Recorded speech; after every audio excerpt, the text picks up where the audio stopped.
Bom dia, nono ano. Mais uma semana se iniciando. Estamos nós aqui novamente para mais uma aula de geografia. Hoje, que é segunda-feira, 24 de maio de 2021, eu sou o professor Eugênio e sejam bem-vindos a mais uma aula. A nossa aula de hoje é sobre globalização e meio ambiente. Nossa aula de número 2.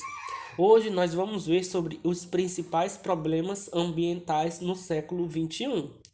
Na semana passada, na aula anterior, nós vimos sobre os debates internacionais sobre meio ambiente, que era para poder evitar os possíveis problemas que nós temos hoje em dia. Esses debates não deram muito certo e cá estamos nós sofrendo com esses problemas. Vamos lá para mais uma aula.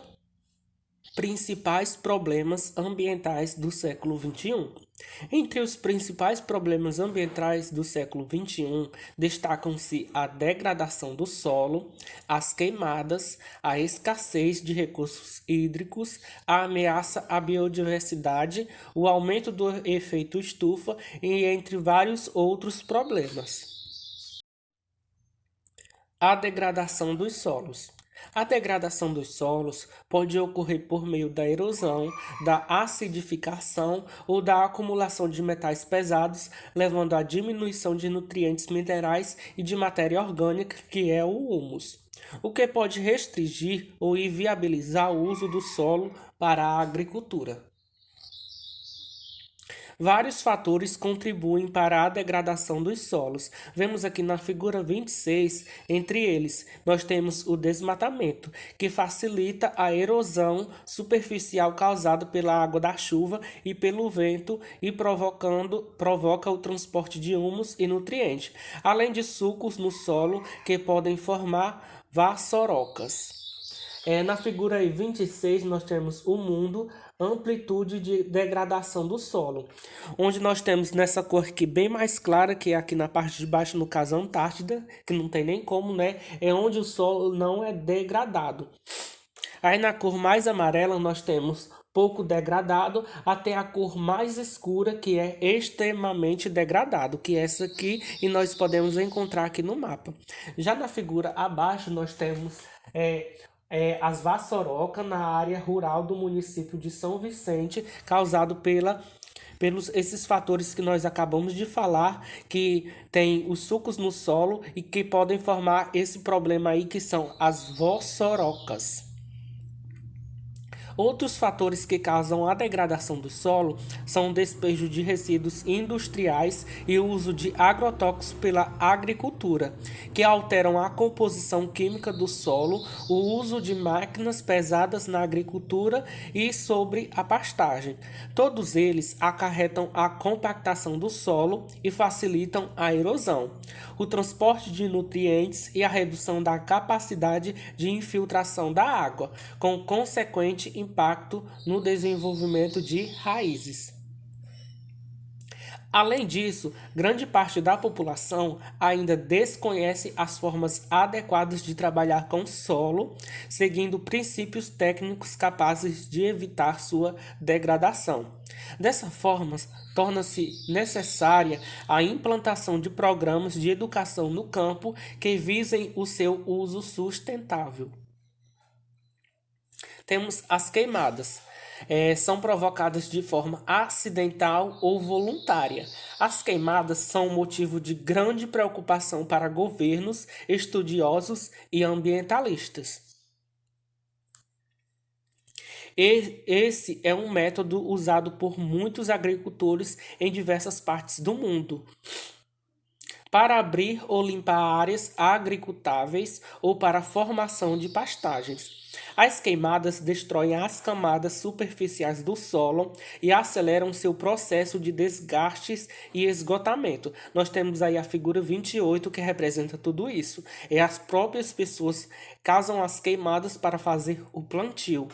Além disso, essa prática compromete o habitat de inúmeras espécies animais e vegetais e pode contribuir para o efeito estufa. Em casos ainda mais graves, o fogo pode alcançar habitações, plantações e pastagens, provocando destruição e até mesmo morte. A ameaça de escassez dos recursos hídricos. Atualmente, a água é considerada por muitos o ouro do século XXI. Tamanha valorização pode ser explicada por uma triste estimativa. Em muitos países, a demanda por água cresce a cada ano, porém, as reservas disponíveis não são inesgotáveis. Nós temos aí a figura 29 que nós vamos já ver.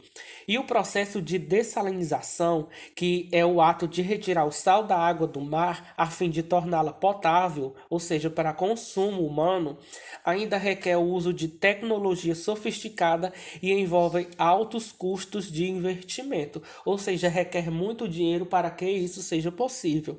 Aí no mapa nós temos os recursos em água no ano de 2015. Se nós vermos aqui no gráfico aqui, na, nós identificamos os recursos em água por ano por habitante em metro quadrado. Na cor laranja, nós temos menos de 500 penúria absoluta. E na cor verde, que é a mais escura, nós temos de 15 mil a 127 mil abundância. Entre os principais fatores que causam o aumento da demanda de água no mundo, três se destacam. São eles o crescimento demográfico, o desenvolvimento industrial e a expansão da agricultura irrigada. Nas últimas 2 décadas, por exemplo, a agricultura foi responsável pela maior parte da extração de água doce. Atualmente, em âmbito planetário, estima-se que cerca de 70% dos recursos hídricos disponíveis são consumidos por atividades de irrigação. Enquanto a quantidade de água doce disponível para o consumo humano está declinando mundialmente, especialistas afirmam que até 2050 a demanda por água doce crescerá 18% nos países desenvolvidos e 50% nos demais países. O aumento dessa demanda se tornará intolerável em países com recursos hídricos escassos. Essa escassez afeta cerca de 30 países, cujas reservas de água são inferiores a 1.000 metros cúbicos por pessoa ao ano.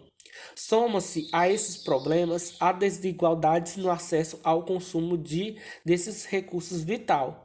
Enquanto uma família de classe média nos Estados Unidos consome em média 2.000 litros de água por dia, na África esse consumo é de apenas 150 litros, sem contar a dificuldade de acesso, pois milhões de pessoas ainda precisam percorrer longas distâncias para obter água, que é o caso de muitos países por aí. Nós podemos perceber a diferença entre um país a outro. A quantidade de água é absurdamente diferente, pois um país enquanto tem muito, outro está faltando até demais.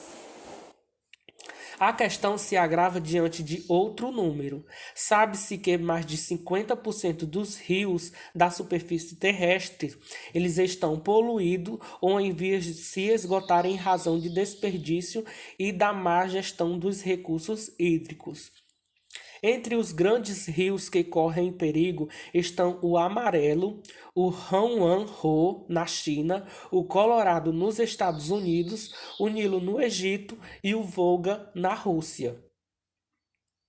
Para evitar o fim dos recursos hídricos e garantir que as próximas gerações possam usufruí-los, é preciso adotar novas ações para o uso da água, desde a economia cotidiana, que é a economia que nós podemos fazer em casa, que é nos domicílios, na escola e em outros lugares públicos, até o estímulo de políticas públicas que garantem o uso sustentável desse recurso.